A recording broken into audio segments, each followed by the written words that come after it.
I call the Minister, Lord Greenhalgh. It is not possible to make such assessments. This is because it will depend on a professional fire risk assessment of individual buildings and the extent to which costs may be met by or recovered from developers, contractors or building warranties. In addition, we are unable to assess the potentially wide range of individual factors which could lead to people either losing their home or declaring bankruptcy due to additional costs. Lord Bishop of Blackburn on behalf of the Lord Bishop of St Albans. I thank the Minister for his reply. The Institute of Residential Property Management estimated the cost of non-cladding fire safety defects at between £26,000 and £38,000 per lease, depending on the height of the building. These are huge costs that will bankrupt residents even within the government's grant and loan scheme. Would the government consider including these specific defects with provisions to exclude ordinary upgrade and maintenance costs into their forced loan scheme? My Lords, I point out that our approach prioritises action on the risks of unsafe cladding, and these are the cladding is the thing that accelerates fire, and the costs for remediating this are high, and the risks posed by it are high, and we're putting in unprecedented sums to cover those costs for. Kennedy of Southwark. My Lord, can I ask the Noble Lord, when does he think the Prime Minister will take action to honour the promise he made in the House of Commons on the 9th of December 2020, when he said, and I quote, we are determined that no leaseholder should have to pay for the unaffordable costs of fixing defects they did not cause under no fault of their own. Well, my Lords, his government has now committed over £5 billion to the remediation of unsafe cladding. That ensures that the most risky element of a building will be covered for those in high rises in its entirety, and a substantial part of that for those in buildings of medium height.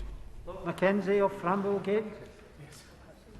My Lords, living in accommodation with flammable cladding and other fire hazards of whatever height is not the residents' fault, they are the victims.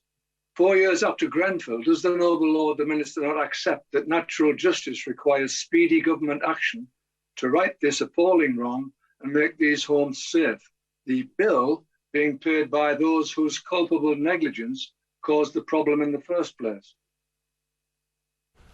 My Lords, I do accept that leaseholders are victims, and I also recognise the need to strengthen redress so that we can go after those people that are responsible for the shoddy workmanship, and that's something that we'll be bringing through as we announce the Building Safety Bill shortly.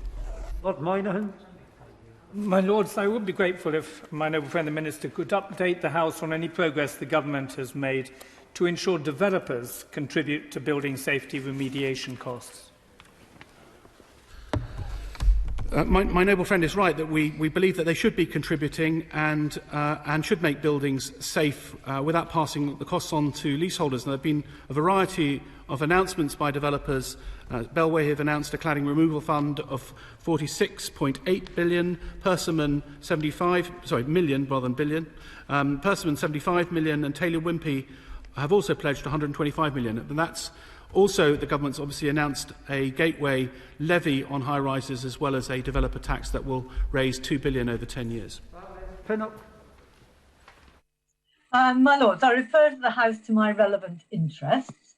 Given the answer to the previous question, will the Noble Lord the Minister provide any valid reasons at all for the government expecting innocent leaseholders to pay the huge costs of remediating cladding and non-cladding fire safety defects, while those who created the problems, the developers he has just mentioned, get off virtually scot-free?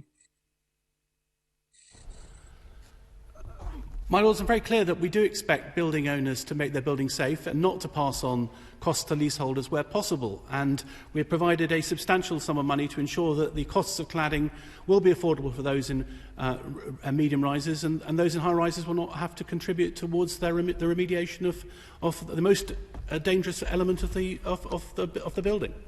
Singh of Wimbledon.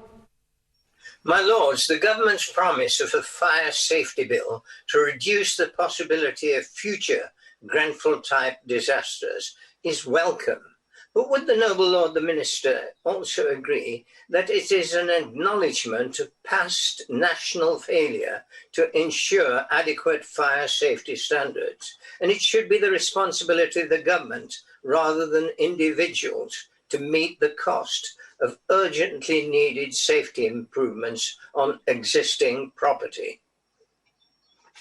My Lords, I recognise that this crisis has built up over many, many decades. And that the government has a duty to step forward and help to a degree. But we must recognise that government funding does not absolve building owners of their responsibility to ensure that their buildings are safe, and they should be protecting leaseholders where they can. Chairman. Well, the government said that it needed £15 billion to require the remediation of wall cladding to be fixed. The government, as you rightly said earlier, is putting in £5 billion, but the levy which you're raising from developers, and which the government is seeking to raise, will only provide £2 billion over 10 years. It is capped at that sort of figure. So when and how will the gap be filled? Well, my Lords, of course we've mentioned the provisions that have been made by major developers that run into many hundreds of millions, and the government has also instituted a proposal for a Gateway 2 levy, and of course we need to watch this very carefully, but at the moment we've already committed over £5 billion, which is an unprecedented sum, to make these buildings safe. Dalton of Liverpool.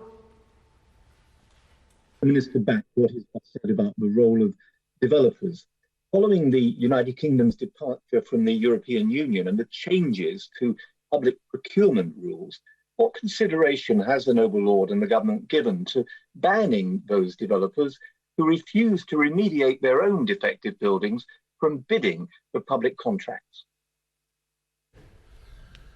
My Lords, we obviously take into account whether a developer is a good partner, and there are many national schemes that they'll want to access for their business, and we monitor very closely the number of defective buildings and whether they step up and contribute or not, and that will be obviously a factor in the future relationship with government at every single level. Fox of Buckley. Will the Minister acknowledge that by kicking this scandal down the road, the political crisis surrounding who pays for fire safety defects hasn't gone away but intensified, while the financial demands on blameless homeowners, unfortunate enough to be leaseholders, are escalating way beyond cladding? Will the Minister specifically investigate the spiralling costs of the enforced requirement for waking watch patrols provided by private security firms, whose efficacy is, to say the least, contested, noting the average cost to individual leaseholders is an extra unaffordable £400 a month, even before the huge remediation bills drop through the letterbox? My Lords, I was actually asked to carry out a Waking Watch review on behalf of the Secretary of State some months ago, and you're right that it is a significant cost for leaseholders, and that's why we created the £30 million Waking Watch Relief Fund, and that's going to help between 300 and 400 buildings to put in a fire alarm and benefit leaseholders, approximately 17,400 or 26,580 leaseholders, to no longer have to pay those high interim costs for waking watches. Lord Stunell. The noble Lord the Minister assured your Lordships repeatedly during the passage of the Fire Safety Bill that measures to protect leaseholders from cladding remediation costs would be coming forward in the Building Safety Bill, and so would be out of place in that bill. And at his fourth attempt, a majority of the House gave him the benefit of the doubt. Will he now confirm that the draft Building Safety Bill will be amended by the government to achieve that comprehensive protection of leaseholders? Or is he again going to leave it to your Lordship's House to do it for him? My Lords, I'm not going to preempt the publication of the Building Safety Bill. Safe to say that we do recognise that it is very important to strengthen redress, otherwise the bill will either fall on the taxpayer or the leaseholder. But that redress issue is being addressed in the bill. Lord Wigley. Attention to my registered interests. Wouldn't the sensible common sense way out of this problem be for the government to buy out those leaseholders facing bankruptcy, and when the premises have been made safe, then to let them to the thousands of people who are wanting rented accommodation? thanks for that creative idea.